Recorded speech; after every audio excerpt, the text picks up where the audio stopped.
4B থেকে নাসিফা খাতুনকে ডেকে নেব। আসসালামু আলাইকুম। আমার নাম নাসিফা খাতুন। আমি একটি সূরা বলবো। সূরাটির নাম আর রহমান। 1 থেকে 13 পর্যন্ত অর্থসহ পাঠ করতে চাই।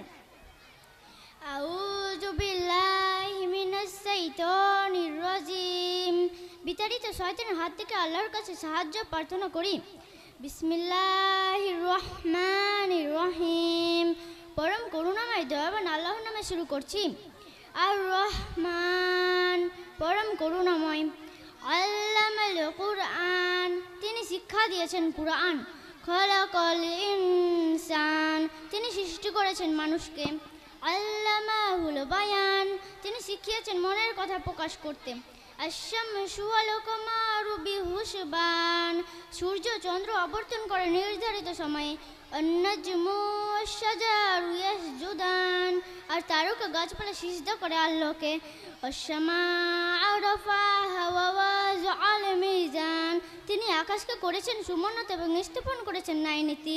আল্লাহ তাতাগাউ ফিল মিজান, যাতে তোমরা দাঁড়িপাল্লায় সীমা লঙ্ঘন না করো। ওয়াকিমুল ওয়াজনা বিল কিসতি ওয়া লা তুখসিরুল মিজান, আর তোমরা সুবিচারের সঙ্গে ওজন প্রতিষ্ঠা করো এবং ওজনও কম দিও না। আল আরজা ওয়া জাহা লিল আনাম, আর তিনি পৃথিবীকে স্থাপন করেছেন সৃষ্টিজীবের জন্য। ফিহা ফাকিহাতু ওয়ান নাখলু যাতুল আকমাম, এতে রয়েছে ফলমূল ও খেজুর গাছ যার ফল আবরণে ঢাকা।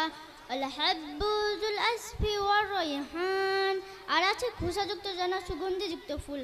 ফাবিআই আলাই রাব্বিকুমা তুকাজ্জিবান, অতএব হে মানুষ, তোমরা তোমাদের প্রতিপালকের কোন কোন অনুগ্রহকে অস্বীকার করবে? আসসালামু আলাইকুম। ওয়ালাইকুম সালাম রহমতুল্লাহি ওয়া বারাকাতুহু। এই ছিল নাসিফা খাতুন।